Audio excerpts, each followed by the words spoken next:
I got word back from like, hey, remember that show that you auditioned for? Like, you're still in the running for this. And I was like, what? Like, I was like, I don't remember what I did.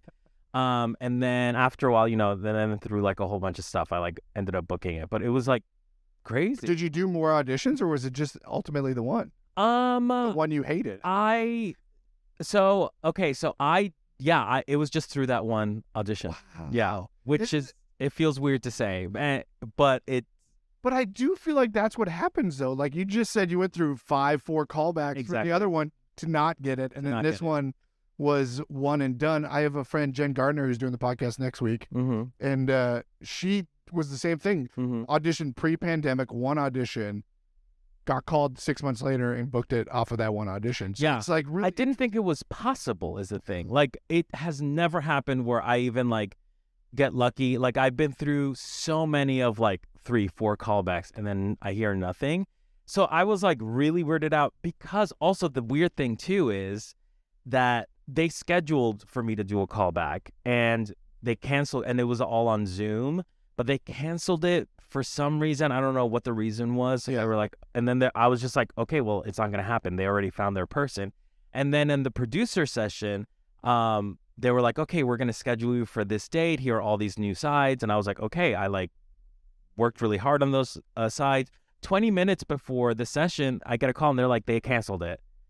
And I'm like, they were like, oh, they're done. You're good. And I was like, oh, they found the person. Like, there's no way. And it turns out, and then the next day I found out I booked it, and I was like, that is so crazy. But I talked to the showrunner, Ellen Rapoport, who's incredible, and she was like, we knew from the second we saw your tape. She was like, we knew that you were perfect for the role. And she said that like during the sessions, she was like, everyone did so bad, and you were the last person. And she was like, well, let's just give it to Oscar. We wanted him from the beginning, so let's just give it to him. And I'm thinking like, what if I wasn't the last to go? Do you know what I mean? Like, what if it was like I was second, and then it was just like, I don't know. It's just like, it feels crazy. Well, that's the crazy stuff to think about, right? Like the fact that they saw you, knew it was you. Yeah. Presumably, they probably just saw everyone else as being bad because you fit it. And I feel like maybe or that. You know? Like you just know when you see it, and it doesn't even matter what the other people are doing. Absolutely, yeah. Like this was our so-and-so. This was our Jonas from The Giver or whatever. You know what I mean? Yeah. They just know what they see when they. Is that a literary reference? Okay. The book I'm reading right now, which I don't know who they ended up casting, so I don't want to look at the movie. Meryl Streep. I mean, she's in it. Yeah, but not Jonas. I don't know who Jonas is. But so that's fascinating to hear. I think that honestly is like, we always want to like break this down and try to solve it, or at least I do calculate it. But I think that's just a prime example of like so much you can't control. And that. Have you ever casted anything like? No. Just this podcast, I guess. Oh, interesting. So in that process, who are the people that you're picking? People that fascinate me. Huh. Okay. And then you.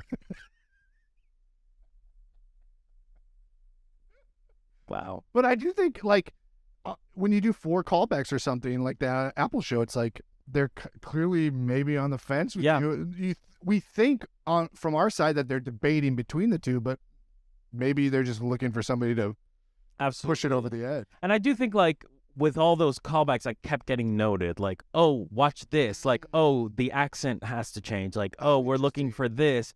So it wasn't like, it's weird because like it was just like there was something that I did that they liked. And I do think that it was the energy that I was giving. Yeah. Because I like got to meet the showrunner, and I got to like hang out with the lead, talk to the lead. Yeah. And we were sort of like vibing. So there was something there. And I know for a fact that the lead liked me. And I think that was it. But like, I wasn't like quite perfect for that role. Whereas with Minx, with Richie, like I didn't really have to do that much. Like it wasn't me like doing it. Was you. It was like, yeah, it was like a version of me, you know? So like, version of you. What? An 70s version. You've never seen the show. I've seen the show. What are you talking about? Interesting. There's a lot of dick in the first. There is a lot of dick, yeah. And there will be more in the second season, so get ready. And Jake Johnson is effortlessly cool. He is very cool. He really is very cool. I mean, when you do a show with Jake John, you're like intimidated because he's like so popular. Everybody loves Jake, and you're just like, is he gonna be cool? Like, is he gonna? And he's like the coolest guy. He's like everyone's dad on set. Like, I don't know. Like, you hear stories where it's like, oh, we gelled with some people, but not everyone. Like, with Minx, it was like a full on. Everyone loved each other. I just love everyone.